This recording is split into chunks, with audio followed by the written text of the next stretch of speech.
What's up, guys? We're back once again, and we are going to be doing another movie review today. Something that I was wanting to watch, I just never got around to, and finally did. We are going to be talking about Blood Red Sky. Now, first off, you can go watch this on Netflix if you haven't already. Highly recommend you do. It is an intense film. It stars, of course, Perry. I'm probably going to butcher this poor girl's name. Perry Bosmeister. I obviously at first I did not know who she was. I first off had to look her up. She played in The Last Kingdom.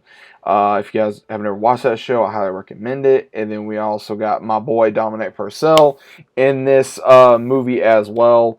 Of course, from Prison Break, Legends of Tomorrow, many other shows and movies he's been in. And we also have Graham McTavish in this film as well. Now, the whole premises of this film is we have two different characters. Well, one main character by the name of Nadia, who is, again, don't know exactly where this taking place is. She appears to be Russian or something of that nature, where she's trying to get her son on a plane from wherever they're leaving to, of course, the United States in New York to go see in New York because of some kind of illness she has, don't know what. Then as soon as they get onto the plane, they are back and forth of just trying to get there, and we later find out that the plane is hijacked by terrorists.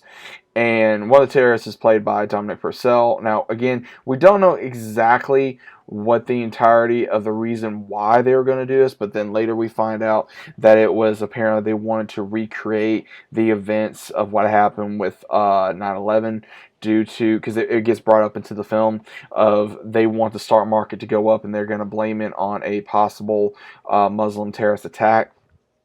And they have ones that are of that religion or ethnic that try to read off a paper that they wanted them to read off. That way it looked like it was them doing this and not actual, whether it be Americans or someone else that from different ethnic slash whatever.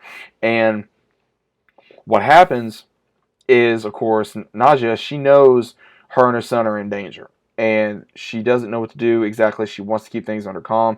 She's having troubles keeping herself in check. And first off, you kind of wonder, okay, what's wrong with her? But when you first look at the poster, obviously, you're wondering, okay, is she a vamp? She's some kind of a monster.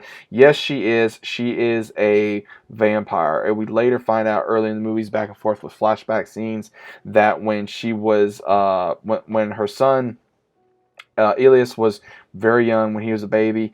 Her and her husband was attacked by vampires, and she got bitten. Her husband was killed, and about 6-7 years later, that she's still a vampire, and she's been dealing with the events of trying to become, not to become one or give into the bloodlust, but now she has no choice but to give into it and protect her son at all costs, as well as be able to save the passengers. But when one of the ones find out that she is a vampire, he wants to become one as well. So there is a lot of emotion in this film, and I will say on a side view of this, I loved how they made her and the other vampires, because it does spread. The virus does spread, because we find out when one of the ones of the terrorists finds out, he gets so obsessive over it, where he wants to put the blood inside of him so that way he can become a vampire. That way he can have more power. That way he can have whatever power that she has and try to be, just all this craziness that we're seeing in this film. And she's trying to stop it. She does not want this disease or this virus to spread out through the entirety of the plane or get to somewhere else where there's more ones like her. And she's using all her strength to not only not feed on passengers, but at the same time she has to kill them to be able to gain her strength to protect her son. And she uses all her, basically everything she has to go up against these terrorists on this plane to protect her son. And we go through this intense moment where it's like slowly throughout the film she's becoming more vampire. She's becoming more vampiric. She is giving into the urges of the bloodlust to fight to even, like I said, to protect her son. But at the same time, she is wanting to hold back. And there is a scene which again, it shows a lot of restraint, and I give the actress so much credit, and again, I give the writers a lot of credit, because this movie really went into ancient of being a vampire, and it really had, if you guys have ever seen the show The Strain, this gave me a lot of those vibes, and I loved it.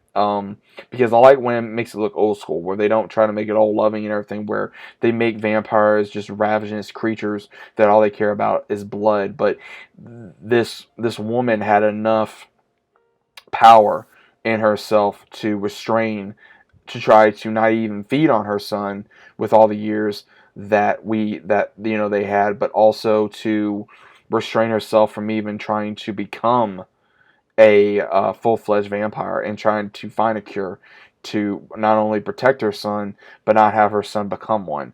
And she made whatever kind of deal with him that this happens and you need to do this.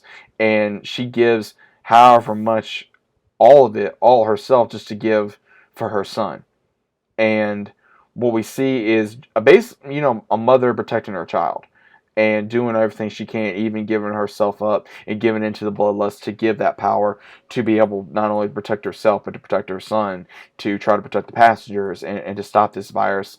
And there's a scene where she goes up against the other one that has turned, and she's fighting him, and she gets heavily injured, and the son, he is in the light, and he actually cuts his hand and feeds it to his mom, and he starts giving her blood, and she's getting more hungry for it because it's fresh blood, and she pushes him back, knowing that she wants to feed on him, but she doesn't, and she uses all her restraint to not do that. It's an intense movie, guys. I mean, it really is. I really enjoyed it. I didn't think I was going to enjoy it as much as I thought I did, but I really gotta say, I give this a 9.5. I really do. Some of it where you have, certain characters you just couldn't stand. Dominic Purcell was actually not in this movie as much as I thought he was going to be. He's only like maybe in the first act, and then he's just, something happens. I'm not trying to give so much away, but at the same time, is there a possibility for a second film? Maybe. Again, maybe. I don't know. Definitely gonna have to check this out. Definitely gonna have to see if there's going to be another film at some point. I'm not sure if there will be. Again, if you're a fan of old school looking vampires, again, check this movie out. If you're looking for something on Netflix, check it out.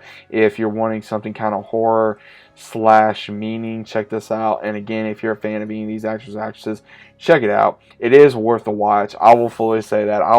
If it was on TV or Netflix, I'd probably watch it again, just so that way I'd be able to rewatch this film. It is worth it. Is it something that that it's like, oh, I must see it? No, but it's something, if you're wanting to watch something kind of horror / thriller type of a movie, then I do highly recommend you watch it. So either way, let me know what you guys think about this. Did you guys watch this? Have you ever heard of it? If you did, what did you think about it? I'd like to know your thoughts down in the comments down below. If you guys are new to the channel, always consider subscribing. Leave a big fat like on the video. I'd greatly appreciate it, as well as click notifications so you guys are notified every time I upload. And I'll see you, as always, on my next one.